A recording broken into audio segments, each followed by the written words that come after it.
Children of the Night, Chapter 20. Massdestruction. Moonsinger trotted through the forest, Bright Light and Flametail at her sides. A few hoofs behind them, her platoon followed the trio.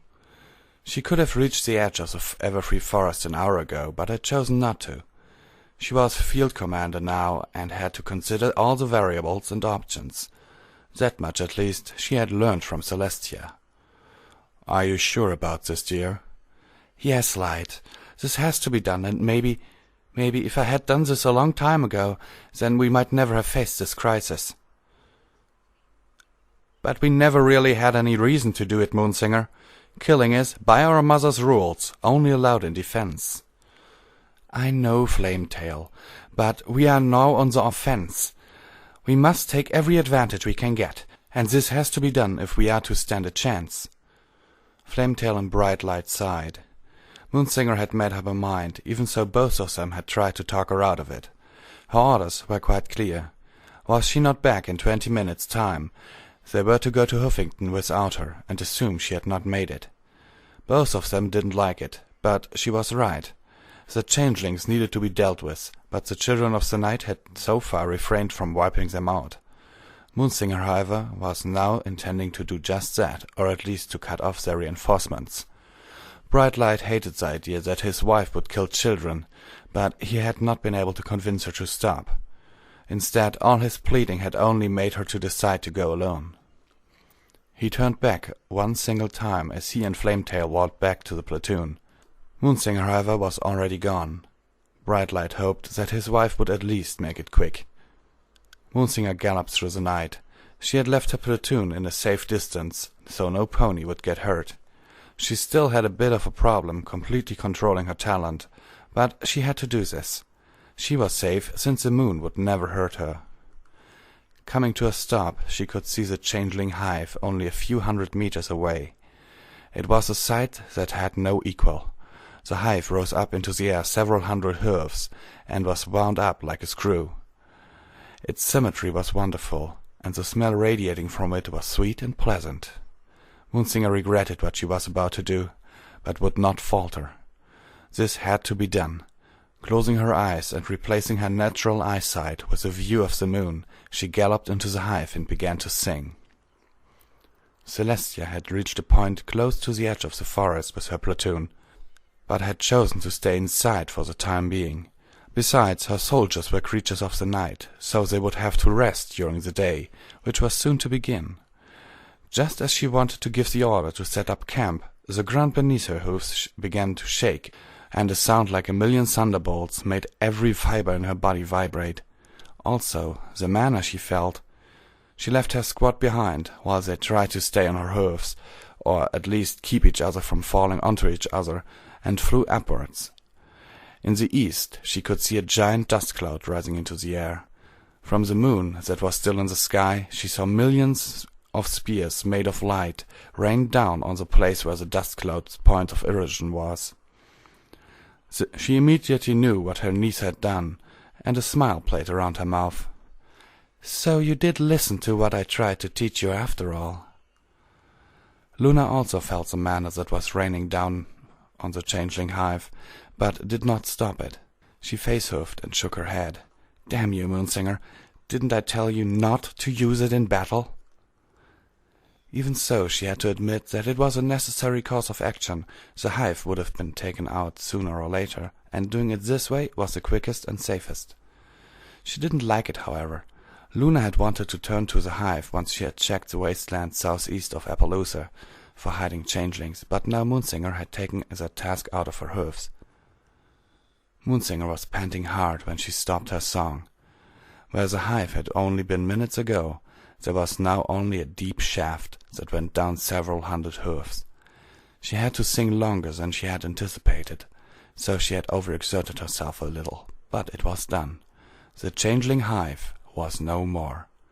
She had just killed millions of changelings, many of them who were not even hatched. "Get that over there! Not there! Over to the northwest tunnel, I meant."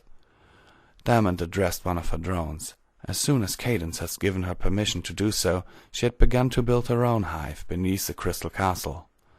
Her drones were not yet all named, since she had bred them fast, with barely being able to give them some genetic memory, but she had changed them. She, like any other queen, had the ability to change her underlings to her needs. Her mother had chosen to make her drones as deadly as possible, but Diamond had bred hers to be able to live alongside ponies. Their body fluids would no longer change or poison ponies. She would be the only one to still have that trait. "So I take it the construction is going well?" She heard Princess Cadance voice from behind her, and turned to face her. The princess had almost completely turned now, and needed her assistance from time to time to stop her symptoms of withdrawal. "Yeah, it works out pretty well. I also have to thank you and your subjects for your help. Without them, I don't think we would be this far along by now." "But how is it possible that you can breed drones? You were the only changeling I brought here." "Well, don't tell me you thought I was a virgin. I actually had many lovers in my mother's hive. Also, as a queen, I could store their seed and used it here."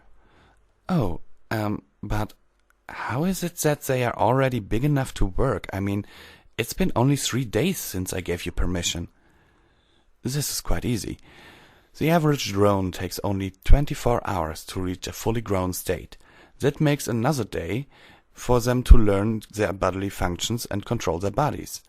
After that, they are just like any other adult pony. They have all the knowledge they need through genetic memory. It's quite the useful stuff to have. Passing on memories, that way I mean, saves the need for schools." "So, is it as you imagined?" "Not yet. I have not been able to come up with many names. Maybe I will start them with pony names, or let them choose for themselves. I want to run my hive different from my mother anyway. But tell me, why do they all look so different? Your drones are silver, while the changelings I know are all black." "That is a result of my alternations in the genome. Genetics is a subject that we changelings have quite the knowledge of, since every queen has the ability to alter her drones. The drones are weaker than the ones in my mother's hive, but that also means they don't need to feed as much. I did this in consideration of our bargain." "I appreciate it, and you can count on me to keep my end of it. But if your hive grows too much, I don't know if I can provide enough love for all of you." "Oh, don't you worry about this, Cadance. You actually won't have to do so much. My changelings are now no longer poisonous to ponies. Also, due to that gene having been removed, there will be no change like yours if any of them has intercourse with one of your ponies. As a result, if you would allow it, of course, a few of my drones have already spoken their wish to start a business in your realm." "A business? What kind of business?" "Our powers to change can not only be used to deceive, you know. My drones aren't exclusively male either, like in my mother's hive. Those females are unable to breed, but they have the wish to start to sell certain services." "You mean your drones are actually asking me for permission to sell their bodies to my ponies?" "Well, if you want to put it that way, yes." "Well, if you promise that my ponies will be safe, I guess there is no harm in allowing it." "Thank you, Cadance. I'm sure they will be grateful. Also, your ponies will have the possibility to sleep with whoever they want. I guess their business will be quite popular soon." Cadance began to giggle. "No kidding. But I must ask you to put an age limit on that service. I don't want the foals to use it." "Noted and agreed. Well then, but that surely wasn't your reason to come down here, was it, Cadance? We know each other for such little time, and yet you know me almost too well already."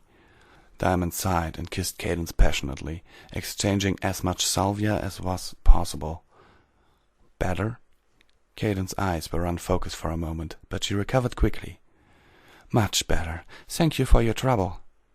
It was Diamond's turn to giggle.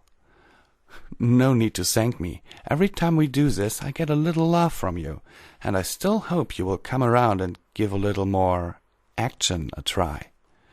Cadance gave Diamond a fake pout. "As if. I think I have enough intercourse with changelings for a lifetime."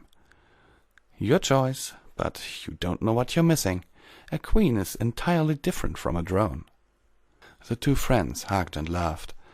This was a joke between them, since Cadence had no memory of having sex with changelings. Diamond had removed them after all.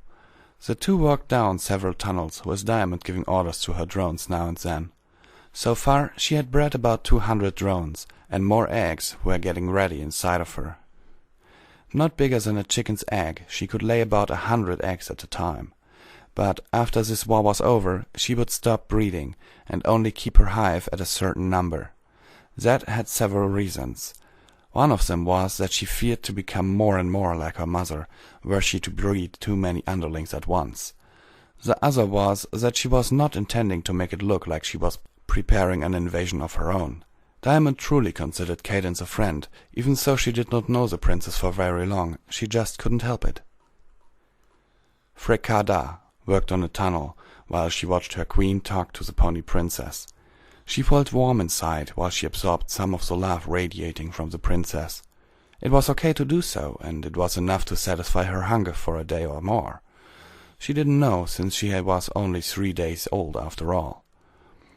But so far this was only the second time she had taken a little love from her, and she wouldn't have had to. She had just done so because it was so tasty. In fact, after feeding a little after she had hatched, she was not hungry at all. Fricada was wondering just how long she would be able to go without feeding.